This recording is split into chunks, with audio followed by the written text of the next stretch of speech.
नाम का स्तुति हो। और एक बार प्रभु का वचन के सामने बैठने के लिए जो अवसर हमको प्रभु ने प्रदान किया, इसके लिए और एक बार प्रभु को धन्यवाद देता हूँ। आए हुए हर एक भाई बहन के लिए प्रभु को धन्यवाद देता हूँ। अब आपका बहुमूल्य समय को अलग करके थोड़ा समय प्रभु का वचन के सामने बैठने के लिए, सुनने के लिए तो इच्छा रखा, तो प्रभु बहुत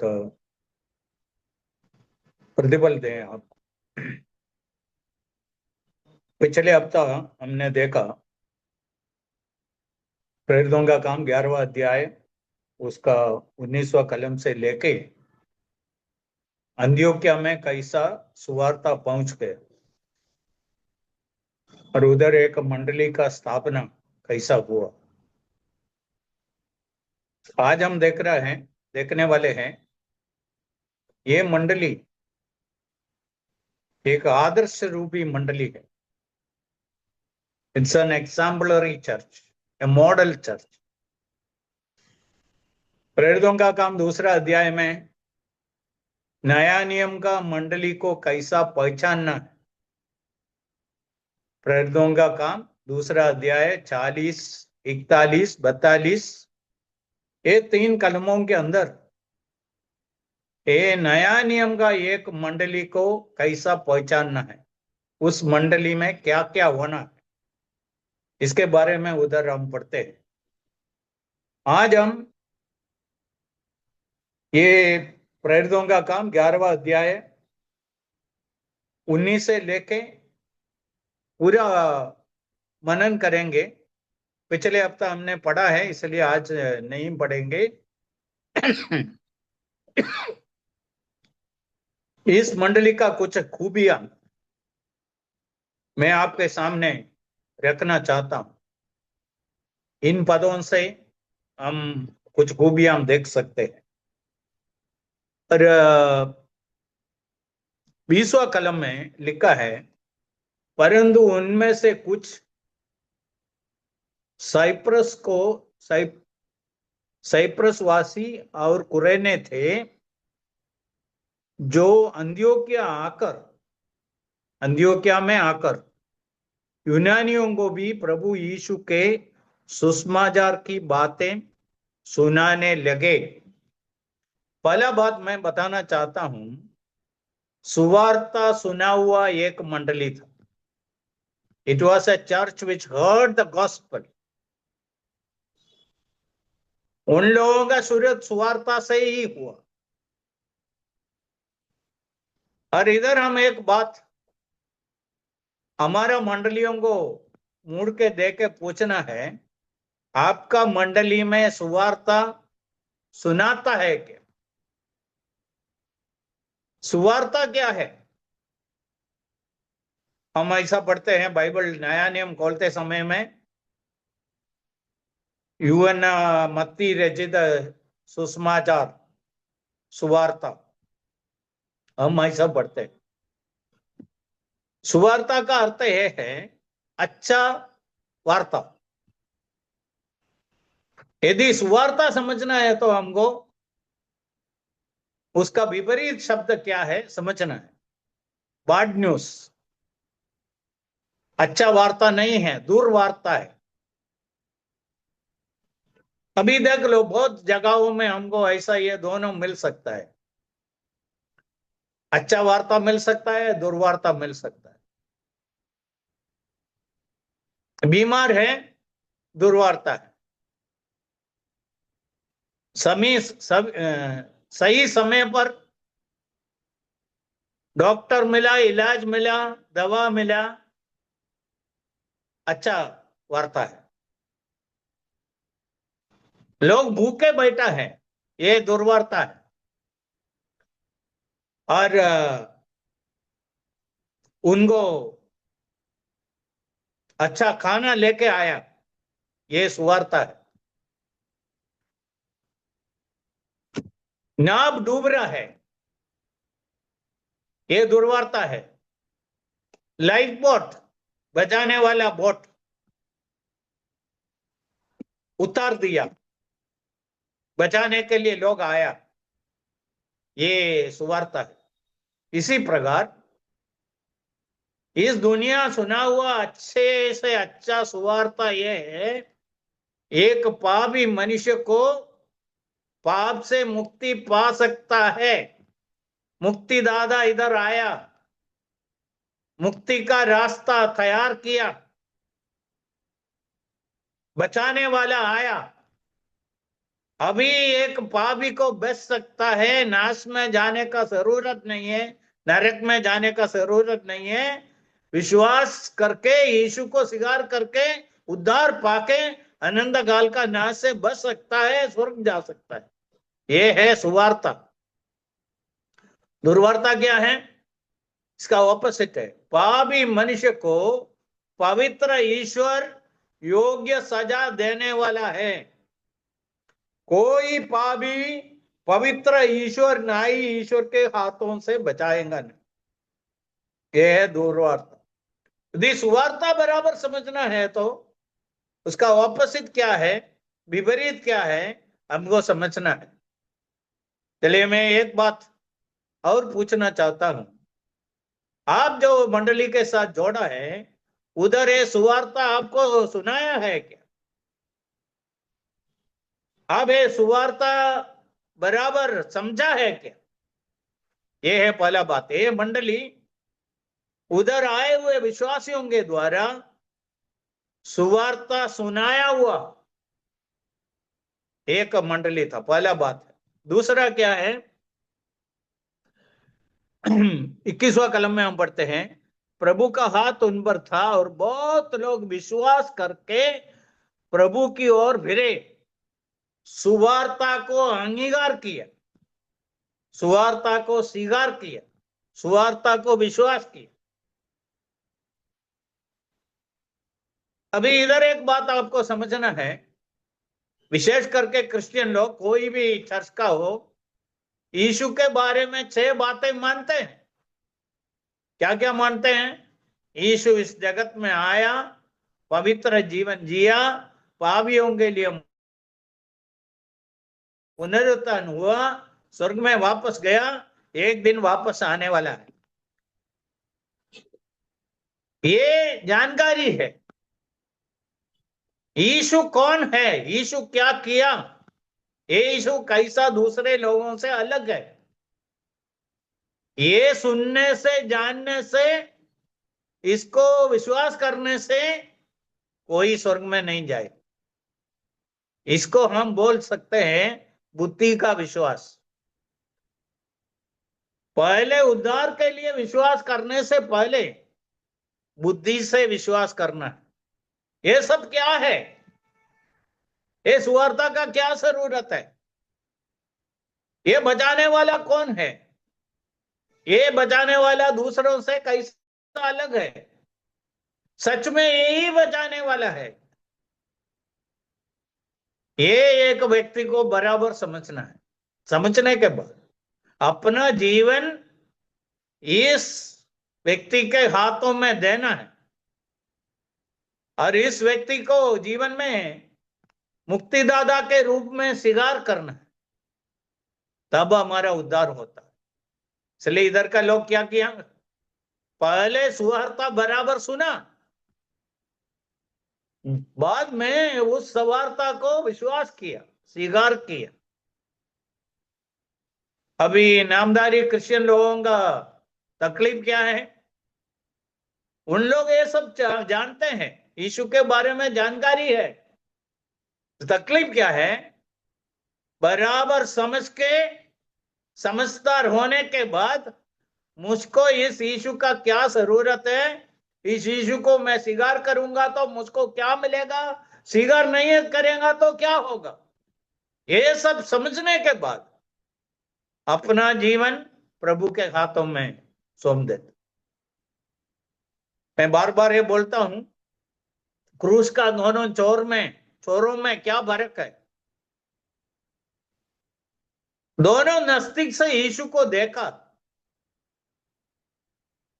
और दोनों व्यक्तियों, दोनों चोरों यीशु को पहले निंदा किया, साथ में मिलके उसका अपमान किया। और ऐसा समय जाते थे, एक व्यक्ति को और थोड़ा जानकारी मिल गया, वो समझ लिया ये यीशु बचाने वाला है, हमारे जैसा नहीं है, ये यीशु अलग है, इसने कोई गुनाह नहीं किया, हमारे लिए हमारा पाप के अनुसार जो सजा मिलना था वही हमको मिला है, ये कोई दोष नहीं किया, ये उद्धार करता है, बचाने वाला है। ये सब समझने के बाद उसने एक प्रार्थना किया। क्या प्रार्थना किया? इतना लंबा चौड़ा प्रार्थना नहीं किया, इतना एक सीमित प्रार्थना था। वो प्रार्थना यह था, जब तुम तुम्हारा राज्य में वापस आए मुझको याद करना। तो क्या क्या बातें मान लिया? यीशु इधर मरने वाला है, यीशु का जीवन मरण के साथ खत्म होने वाला नहीं है, यीशु इधर से स्वर्ग जाने वाला है, यीशु एक दिन अपने राज्य का स्थापना करने के लिए वापस आने वाला। ये सब विश्वास किया। विश्वास करने के बाद यह प्रार्थना किया, मुझको याद करना। और परिणाम क्या निकला? यीशु उनको ही बोला, तू आज मेरे साथ परलोक में होगा। दूसरे को नहीं बताया। क्यों नहीं बताया? उसने कुछ प्रार्थना नहीं किया। चलिए इधर एक बात मैं बताना चाहता हूं, आपको स्वर्ग का दरवाजे तक आ सकता है, और आगे का कदम रखना है नहीं रखना है आपका मर्जी का बात है। एक क्रूस का दोनों चोर, एक स्वर्ग का दरवाजे में खड़े थे, विश्वास से एक कदम आगे बढ़ा और वो प्रभु के साथ स्वर्ग में पहुंच गए। दूसरा, ये दूसरा कदम, आखिरी कदम उठाने के लिए तैयार नहीं था। इसलिए इधर ये अंत्योकिया का मंडली का दूसरा खूबियां ये है, उधर का लोग यीशु पर विश्वास किया, सुवार्ता को अंगीकार किया, और ये यीशु को स्वीकार किए हुए लोग थे। यीशु का सुवार्ता सुन के बैठा नहीं है, इस सुवार्ता को अपने जीवन में उतारा, यीशु को अपने जीवन में स्वीकार किया। इसलिए दूसरा बात हम इधर देखते हैं। तीसरा बात है, उधर का मंडली के बारे में सुनने के बाद बरनबास को यरूशलेम का मंडली अंत्योकिया में भेजा। और 23 में हम पढ़ते हैं, वहां पहुंचकर और परमेश्वर के अनुग्रह को देकर आनंदित हुआ। It was a graceful church.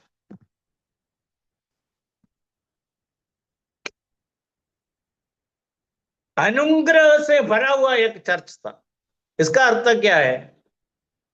देखो, ऐसा नया विश्वासियों से भरा हुआ एक चर्च में आप जाए, उधर का प्रार्थना, उधर का गाना, उधर का साक्षी, उधर से बाइबल पढ़ना और संदेश देना, सब अलग होगा। मैं ऐसा कुछ नए नए, ज्यादा लोग नए विश्वासी, उनका प्रार्थना हमारे प्रार्थना के जैसा नहीं होगा। उनका प्रार्थना अलग है, उनका गाना अलग है, उनका साक्षी अलग है, उनका बाइबल से कुछ समझाते हैं वो अलग है। ये है ईश्वर का कृपा। और साथ साथ उन लोग प्रभु को कितना प्रेम करते हैं, प्रभु का वचन को कितना प्रेम करते हैं, प्रभु का लोगों को कैसा कितना प्रेम करता है, वो सब अनुग्रह का बातें हैं। और कुछ लोग एकदम खराब जीवन जिया हुआ लोग है, उनका जीवन का परिवर्तन और प्रभु में कैसा बढ़ता है, प्रभु में कितना आनंद के साथ आगे बढ़ता है, ये सब बरनबास देखा। इसलिए तीसरा बात मैं बोलना चाहता हूं, उन लोग अनुग्रहित कृपा से भरा हुआ एक चर्च था। कोई भी अंदर जाए, थोड़े समय उनके साथ बैठने के बाद समझेंगे ये मंडली बिल्कुल अलग है, और ये नए विश्वासी लोग कैसे प्रभु में बढ़ते हैं। ये है अनुग्रह का चर्च। मैं आपको ये तीसरा बात पूछना चाहता हूं, आपका मंडली में क्या होता है? हर संडे एक ही बात बोलता है, और उधर कुछ अनुग्रह बाहर से आते हुए लोग देख सकते हैं। उधर का प्रार्थना में कुछ जीवन है क्या? साक्षी में कुछ जीवन है क्या? गाना में कुछ जीवन है क्या? बाहर से आते हुए लोग ईश्वर का अनुग्रह देख सकते हैं। लोग खड़े होके क्या बोलेंगे? अपना साक्षी दे, हम प्रभु से बहुत दूर था, हमको ये सुवार्ता सुनने का बड़ा सौभाग्य मिला, हम इसको अंगीकार किया, ये हमारा जीवन को पूरा बदल डाला, ये परिवर्तन हमारे जीवन में आया, हम प्रभु में बहुत आनंदित हैं, हम आशा के साथ जीवन विश्वास करते हैं, प्रभु हमारे साथ है। ऐसा साक्षी आपको सुन सकते, जीवन देख सकते, अनुग्रह देख सकते। इसलिए तीसरा बात मैं आपको बोलना चाहता हूं, अनुग्रह देख सकते हुए एक मंडली था। 14 बात है 21वां कलम में, प्रभु का हाथ उन पर था। ईश्वर उनको चलाता था। ईश्वर का हाथ मतलब ईश्वर का मार्गदर्शन, ईश्वर का आशीष, ईश्वर का अनुग्रह, ईश्वर का अगुवाई, ये सब उसमें आता है। चलिए, इस मंडली ईश्वर का हाथों से, ईश्वर का डायरेक्शन में चलने वाला एक मंडली था। यही एक मंडली में जरूर देखने का बात है, उस मंडली में ईश्वर का मार्गदर्शन, ईश्वर का अगुवाई, ईश्वर का शक्ति सामर्थ, ये सब इसमें है। ईश्वर का हाथ उसके साथ। ये 14 बात है। 5वां बात है, हम देखते हैं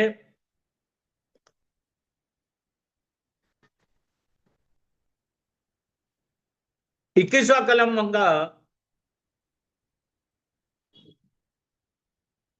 21वां कलम का बीच में एक शब्द है, बहुत लोग विश्वास करके, बहुत लोग। और बरनबास आने के बाद 24 में हम पढ़ते हैं, अन्य बहुत से लोग प्रभु में आ मिले। अन्य बहुत से लोग।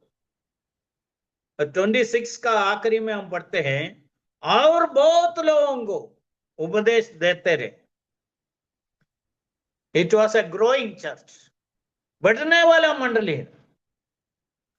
मंडली नए विश्वासी लोग आते ही, और मंडली रोज रोज बढ़ता था।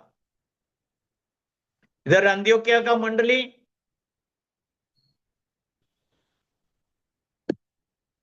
ऐसा 3 बार इधर लिखा है, बहुत लोग विश्वास में आया, बढ़ने वाला एक मंडली था। देखो, एक मंडली का 2 प्रकार का बढ़ोतरी होना है। एक है संज्ञा में बढ़ोतरी होना, दूसरा है आत्मीयता में बढ़ोतरी होना। ये मंडली के अंदर जो वचन का सेवकाई है, इसका मुख्य उद्देश्य है लोगों को आत्मीयता में बढ़ाने का है। और सुवार्ता प्रचार इसलिए करते हैं, लोगों को मंडली में लाना है, संज्ञा में मंडली का बढ़ोतरी होना। इसलिए इधर का मंडली संज्ञा में बढ़ते, it was a growing church. और आगे हम बढ़ते हैं इधर का लीडर्स के बारे में। ये मंडली का अगुवाई, इसका लीडर्स, एक है बरनबास, दूसरा है पौलुस। क्या आत्मिक लोगों का अगुवाई मिला हुआ एक चर्च है।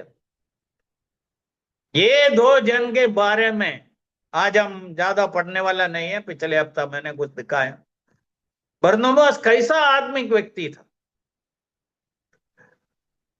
आत्मा में और विश्वास में परिपूर्ण था, सब कुछ बेच के सेवा के लिए देने का मन था, इसलिए सब छोड़ के ऐसा एक जगह में सेवा के लिए जाने के लिए तैयार था, वही अन्य जातियों के बीच में। और इधर पौलुस जैसा एक व्यक्ति को इस मंडली में लेके आने के लिए हृदय का विशालता रखा हुआ आदमी था। इसलिए हम देखते हैं बरनबास और पौलुस, पौलुस कैसा आत्मीयता में बढ़ता था वो हमको मालूम है। इसलिए ये दो मुख्य लोग व्यक्तियां, उनका लीडर्स था। इसलिए मैं बोलना चाहता हूं, this was a church led by spiritual people, godly people. आत्मिक व्यक्ति, व्यक्तियों से चलाया हुआ मंडली है। ये दोनों कितना आत्मिक लोग थे। इसलिए लीडर्स आत्मिक है तो ऑटोमेटिकली बाकी लोग भी आदमी बन जाएंगे। हम आत्मिकता के लिए मॉडल देखना चाहते हैं। इधर दो व्यक्तियां मंडली के सामने आत्मीयता का मॉडल था। आज का सेवक लोग, एल्डर्स, सब कैसे हैं, कितना आत्मीयता है। और मैं आत्मीयता बोलने का अर्थ क्या है, एक व्यक्ति आत्मिक है आत्मिक नहीं है कैसा मालूम पड़ेगा। आत्मिक व्यक्ति के लिए आत्मिक बातें सर्वस्व है। सबसे पहले प्रथम स्थान आत्मिक बातों को देता है आत्मिक व्यक्ति। दुनिया में रहते हैं, बाकी सब बातें बाद में आता है। अभी आपको समझाने के लिए एक बात बोलूंगा। अभी सोच लो, एक बच्चा को एक इंजीनियरिंग कॉलेज में भेजता है, और आदमी गया तो क्या पूछेंगे पहले, उधर मंडली कितना नजदीक है, मंडली अच्छा है क्या। मेरा बेटा 4 साल उधर रहते समय में उसको आत्मिक संगति बराबर मिल सकता है क्या। वो आत्मिक व्यक्ति उस बात को देखेंगे। दूसरा, नौकरी का बात, नौकरी के साथ जाते समय में मंडली है क्या उधर, ये मुख्य बात है। आत्मिक व्यक्ति वो देखेंगे। अनात्मिक व्यक्ति के लिए क्या है, मीटिंग हो ना हो, जाए ना जाए, क्या फर्क होने वाला है। वो अनात्मिक व्यक्ति है,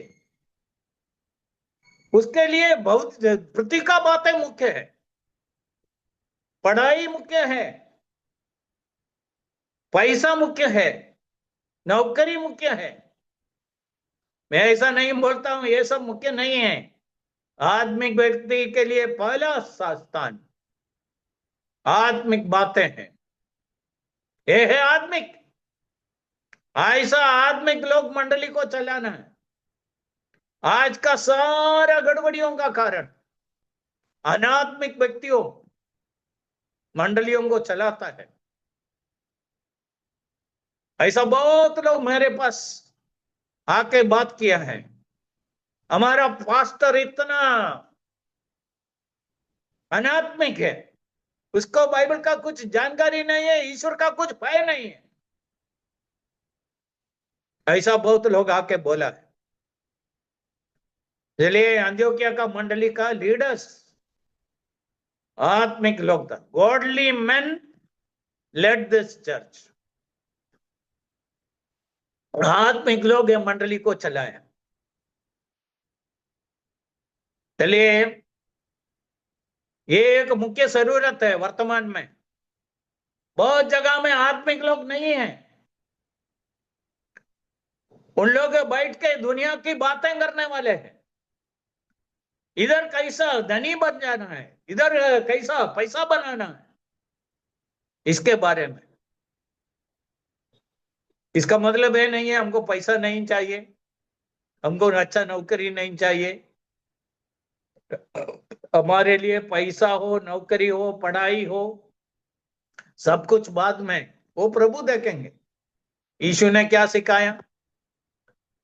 मत्ती 6:33 में, 6:33 में, पहले ईश्वर का राज और उसका महिमा को ढूंढो, उसके साथ ये सब कुछ मिलेगा तुमको, ये सब मिल जाएगा। ये है ईश्वर का ऑर्डर। ये कौन बोल रहा है? कोई बिशप नहीं बोला है, प्रभु खुद बोला है, तुम भी ऐसा करो, देख लो। इसलिए मैं आज जो लीडर्स मुझको सुन रहा है उनको पूछना चाहता हूं, आपका प्रायोरिटी कौन सा है? अब मुख्य स्थान कौन सा बात को देता है? ये इंपॉर्टेंट है। आत्मिक लोग है मंडली को चलाया। और इधर हम पढ़ते हैं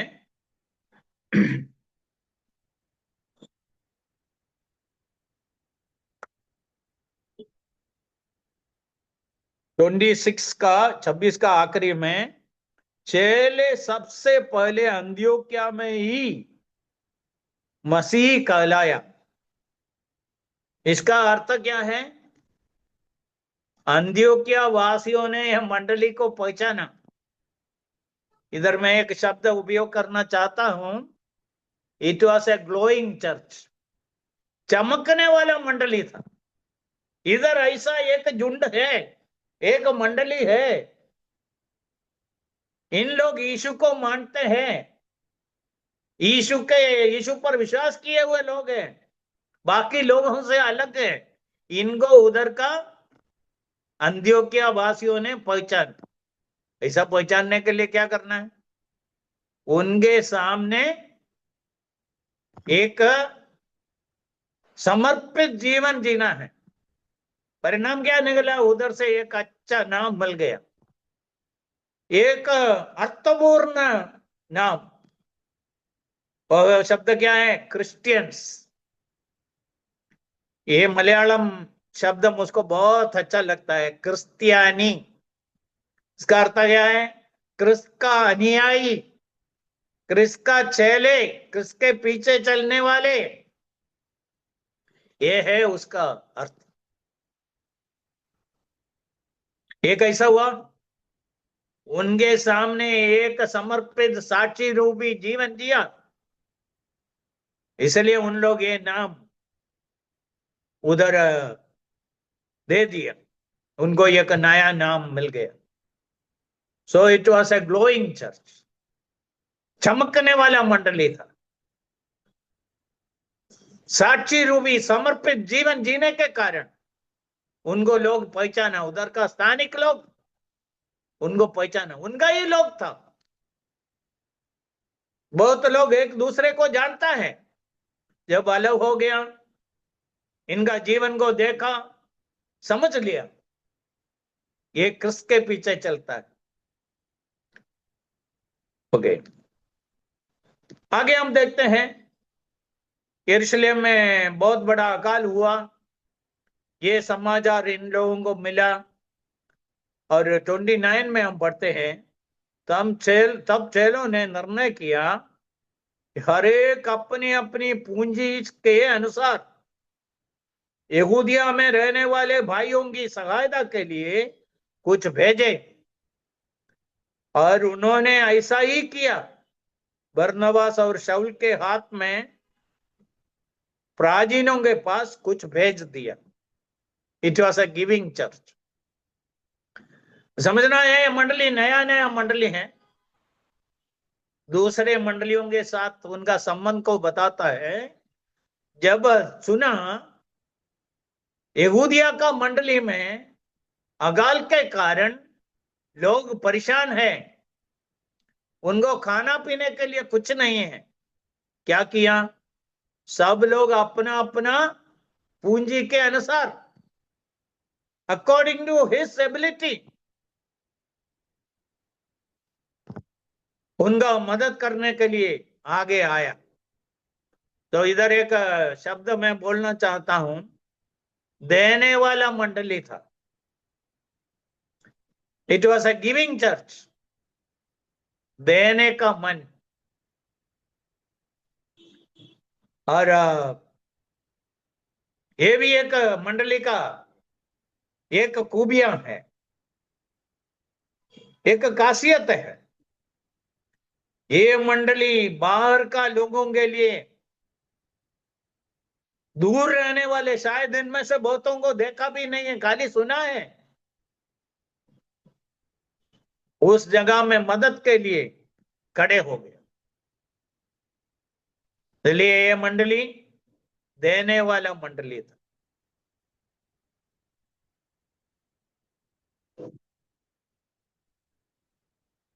उन एक एक का पूंजी के अनुसार,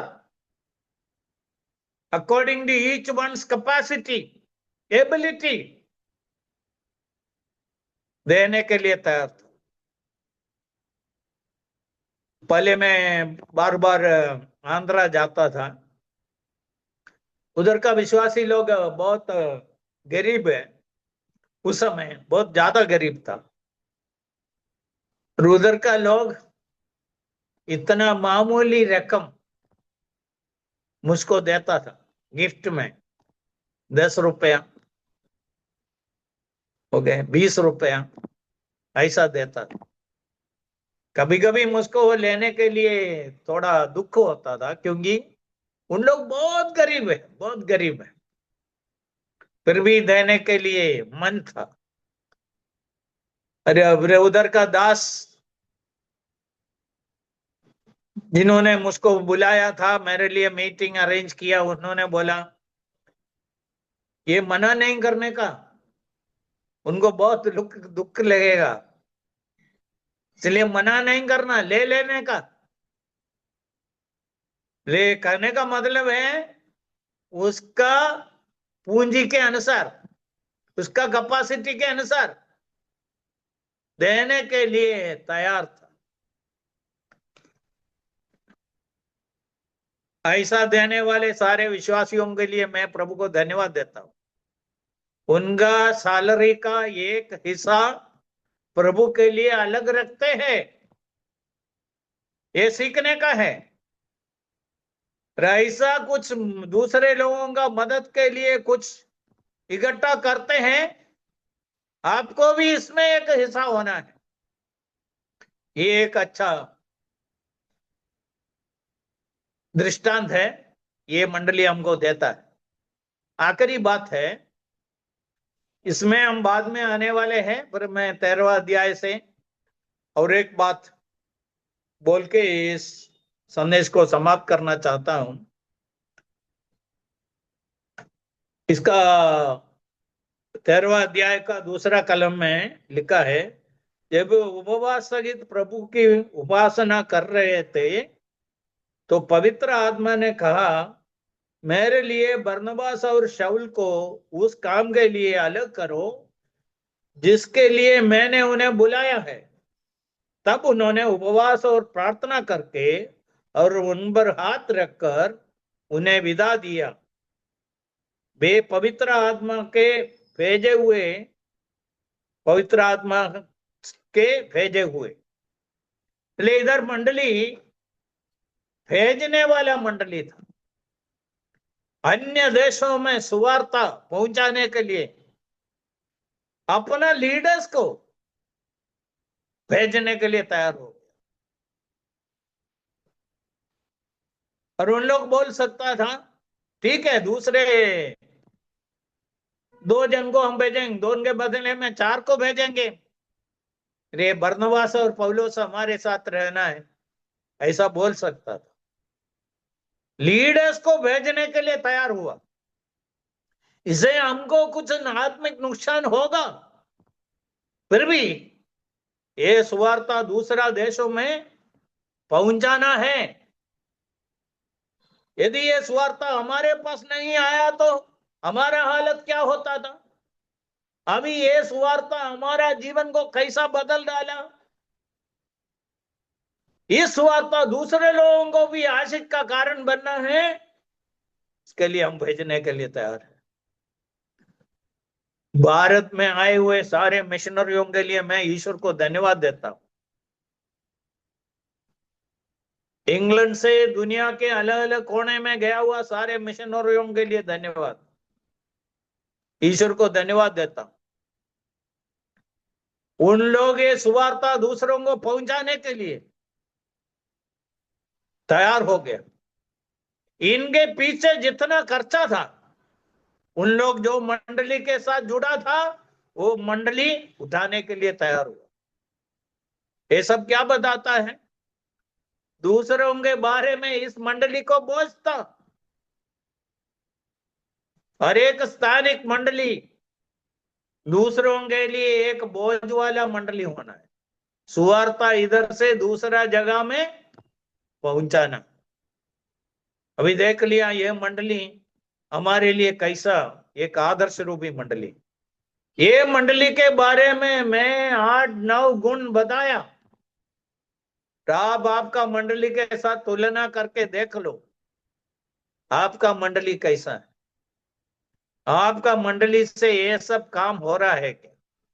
सबसे पहले सुवार्ता सुनाने वाला है क्या? सुवार्ता सुनाया हुआ मंडली है क्या? काली नामधारी क्रिश्चियन पीढ़ी से पीढ़ी आके एक ही प्रार्थना, बुक में जो लिखा है वो ऐसा ही बोलते हैं, और उनके बीच में कुछ नए लोग आएगा तो ऐसा कुछ प्रभु का कृपा देखने को नहीं मिलता है। आत्मिक लोगों का सेवकाई, उनका अगुवाई उस मंडली में है क्या? वो मंडली बढ़ता है क्या? वो मंडली बाहर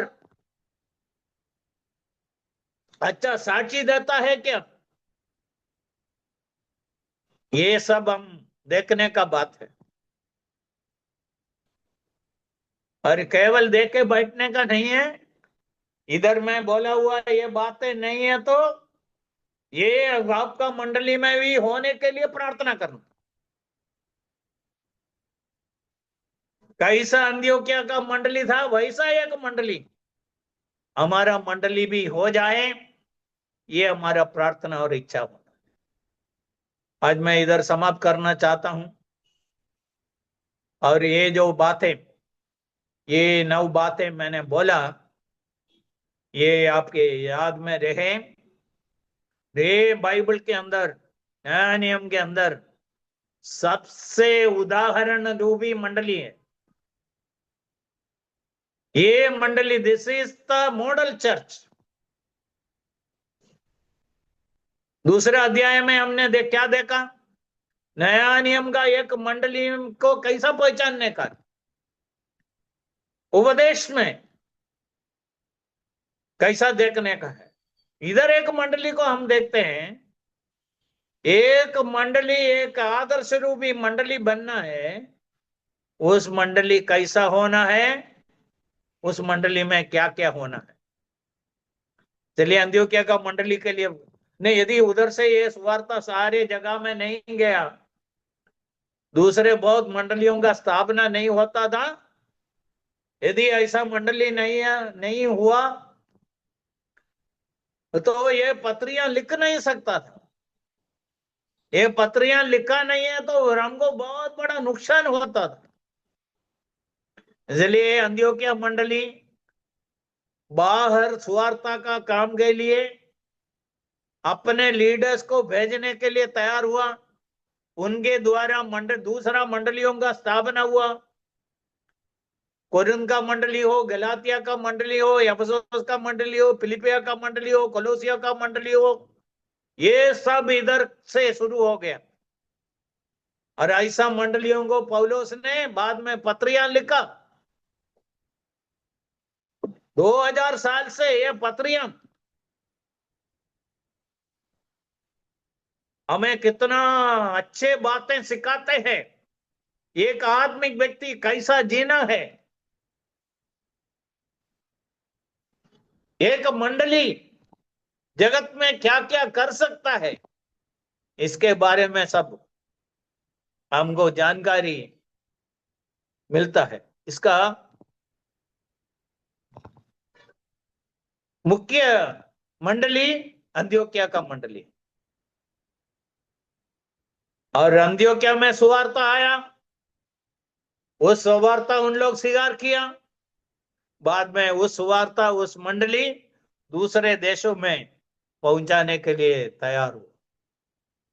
इसलिए आज भी प्रभु का काम ऐसा ही होता है।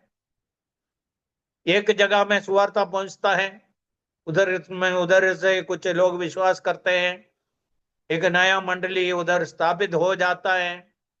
बाद में उस मंडली उधर से दूसरे लोगों को सुवार्ता लेके जाता है। इस काम चालू ही है। अंत्योक्या मंडली इसके लिए हमारे लिए एक बहुत बड़ा नमूना है, एक उदाहरण रूपी चर्च है। This is one of the best model churches in the New Testament. प्रभु इन वचनों को आशीष करे।